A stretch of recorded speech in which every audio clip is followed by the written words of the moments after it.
Machigni uru jo mane winjo radio Ramogi FM kachunja luo weche manyien lak sadek mano kinyi makono saduga yamo korto yunyi kaka wanene Ramogi FM kod Ramogi TV. Fred ne polan mana iri kanyo dibeni rigiji ong'eyo gima do dhi gono mai momi nyolo sonyoro kan gi chirnde Viksa rigiji ong'eyo gima dhi wuok e Senate mokwongo ong'eyo kendo adwa wacho kae nikech koging chieng' tich ang'wen odhiambo to ibiro parona chieng' tich ang'wen Senate dhi go ombulu gimoro saa 3:04 mar gicha dhi yware matin odhi yware nyaka otieno nikech king'eyo sama gidhi chakie debate king'iyo program no to en seche modeko chieng' Thursday koro mondo mi senators kawuo gino dhi kata mana nyaka gimoro saa 6 otieno gima timore ka madhi timore e Senate ma en achiel kuom gima ne Nyarawilo osewacho.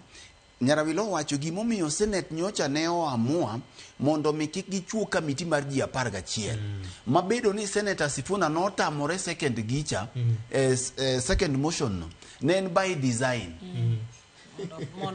mondo luar mondo gidil kode girakre kode Committee of the whole house. Committee of the whole house. Tieni committee of the whole house. Che gima Nyarawilo wacho ni ji 11 mino bad gi yot. Ji 11 ng'at ka ng'ato imanyo mana ji 6 kae ting'eni embe kaka ng'amo fuku ge bet diginene bet lach to William Kone bing'eni bet lach. Koro ji 11 kama ne dhi keyo. Nikech nyaka ne gi wajumbe 11 ka ne gidhi keyo malach to mamoko gi giweyo nono.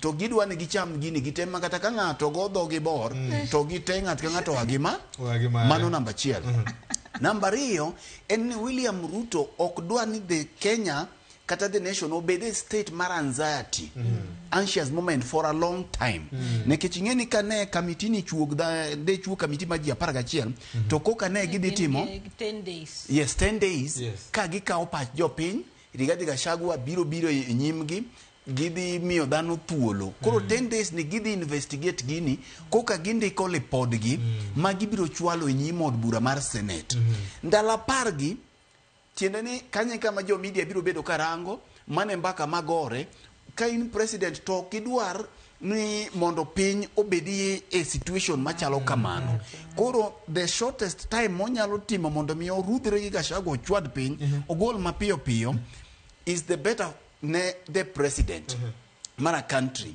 sami nyalo solve the conflict main go ni tiekri go piyo nekech kineno ka nochiw thuolo mar ndalo 2 kende mar public participation ineno kaka Rigathi Gachagua orudhore kode mama on Kenya kai orudhore ma ok yot ma wajumbe kori lawa to kombe igweyo tineno kana kuru kucho moranga nineno ka rally osechako bet mana kuru ka jiwa e public participation to gina wi gari koro William ok nyal dwaro mondo the country obed in such a state for a long time gini kokele plenary ka to koro jogi dhi rudhore kode to gima mondo ing'e bende Victor ni Senate kacha regardless okodeo gima Rigathi Gachagua dhi wacho kacha buche oseng'adi iwinja mana kaka nwawache cha anyalo nyisi ka ma inyalo kawo mitere bank bingi nyalo mi loan ni Rigathi Gachagua Senate dhi thicho oko mana kaka no timore National Assembly kaka dhi timore Senate to Rigathi Gachagua okofuo to koma enegi nyisgi niya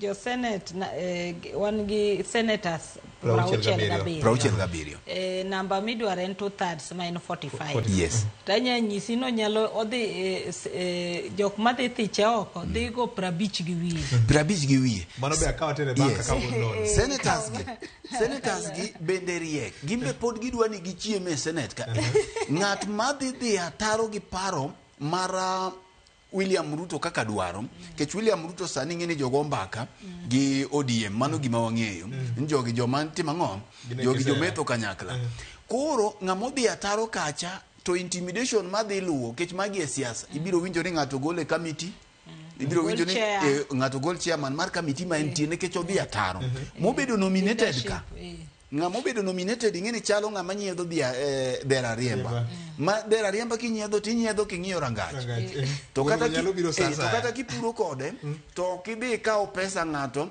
chon to pok ipuro ne nikech samoro wuon go nyalo biro ome godhiambo to ni isekawo pesa dera riemba en kipuro kode to mana kisetieko puro kimiyi pesa lweti mano gima wiki kwil godo koro nominated ka ging'eni gin gi dera riemba ma joma nomiyo gi kombe ka pod gin ko Nekech ka gichiwo kombe go be wang'eyo. Koro Senator Nyamu nyaka Mariek. Yes. Nyocha neno kaka osechako wuoyo. To neno ka gimbe inyalo go kode kwano. Inyalo go kode kwano makineno kanyo to komiti magintiere. Koro tugo mana kaka ni winjo wacho ni tug pesa ni kacha masani en kinde mar keyo. Jo National Assembly nose keyo. Koro keyo di male Senate. To kapok atiko kanyo Victor. Nyaka di malo. Masen nyaka di malo nikech gini gitin. Yes. Ma trial chamber. Yes. Koro gima dhi timore e Senate ka Rigathi Gachagua nyicha ni winjo ko sama no owuoyo Monday to wacho no dok kuom jopiny ni jomoko 300 gi wiye ok nyal dhi timo ang'oa. Ng'ado wachne. To wiye wil ni do mo wacho ni ber ni to ni na gi ji 7. Moko bidhi ket kata bench mar ji 3. Koro gima dhi timore e do ka Victor ma japiny nyaka ng'e ni do ong'eyo maler ni gini en a political process ma en siasa. Koro do ok nyal dhi e gima waluongo ni the merits of the case. Do ok dhi ng'iyo ni to Rigathi Gachagua nyocha ne onyakwa lo Mombasa kata ne ok onyakwa. Gin mano ok gibi ng'iyo. Koda no mayo yure lo koda ok mayo mano do ok dhi ng'iyo. Do ok dhi ng'iyo ni to Rigathi Gachagua bende ne ni Mombasa adier koloso bang' ka jatend piny oseloso Nairobi ka godhiambo. Gin gidhi ng'iyo the process mar gole oko. Achiel kuom gima gidhi ng'iyo kata doko ni chike pend chik monego be ni tayo podoko oketi en wach mar public participation cha. Bende no kawo pach jopiny moromo.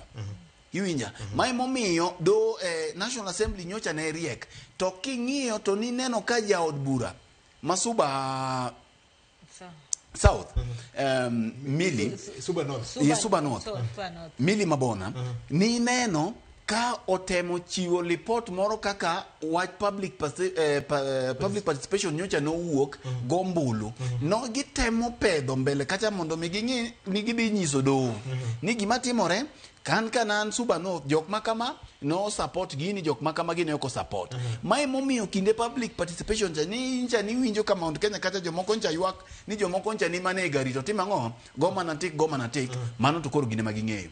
Koro gima chielo magidhi ng'iyo mado chak ng'iyo ka ni to be no mi Rigathi Gachagua thuolo moromo mondo mi ochiw nende. Be no miye time. Koro National Assembly kacha dhi wacho ni awancha wamiye hours maromo kama wamiye thuolo maromo kama kama e kaka no tiyo godo.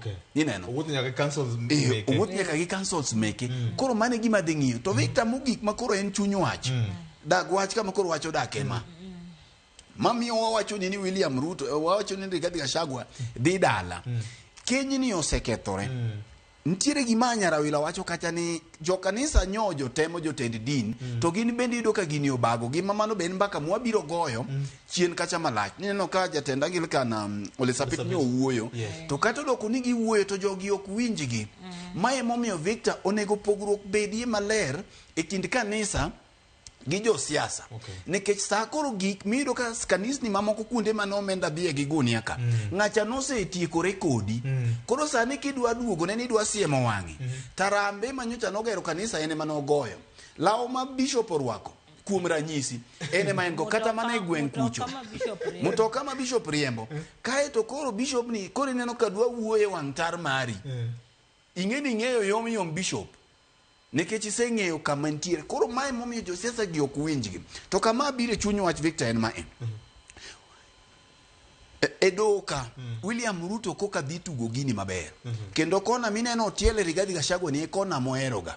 William Ruto inyalo sorry BOJ donge iparo ka Azimio kelo evidence gi lori moting nyaka gi pick up e Supreme Court.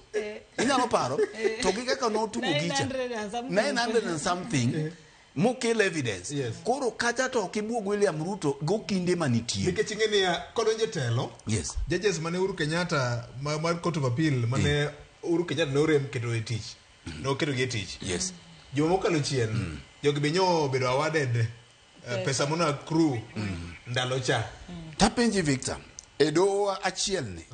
No wacho ni kik watero obila iti koso no wacho nango donge ne giwacho obila wani iti koso gionge donge sama owuoyi ni mede kwan gi to do ni ema ni olosie. Koro William Ruto ng'eyo maber ni ok onyal chako ng'wech moko nyal tieko to wiki ki wil ni sirkal bende oklo. Koro do ingene Nyarawila biro nyisi mogik ni a hearing mar case machalo kamae do onge gi timeline. Gima wiki kwil godo mar Supreme Court mar yiero mar ombulu mar president cha nigi ndala nigi 14 days manyaka winjie. Ma inyalo winji nyaka Yesu duogi. To sami winje ni to setima ngoa osegoli oko. Koro mano be gima William Ruto ng'eyo. To gima wiki kwil godo ni kama koro William Ruto oyiengo Gachagua mineno oketie ni. Gachagua notimo makosa no resign chon. Kanye kama koro William Ruto ere. Kech ring kama koro neno tielo ne makoro dhi tugo kode tugo no ma by the time mutieko kode kech gima rigathi Gachagua nyalo timo en mana duo pi ne wajumbe manyo gwete gi Mount Kenya kuchuma mano to setimo maber to William Ruto bende ong'eyo kwano mogoyo nikech intelligence en ema en go.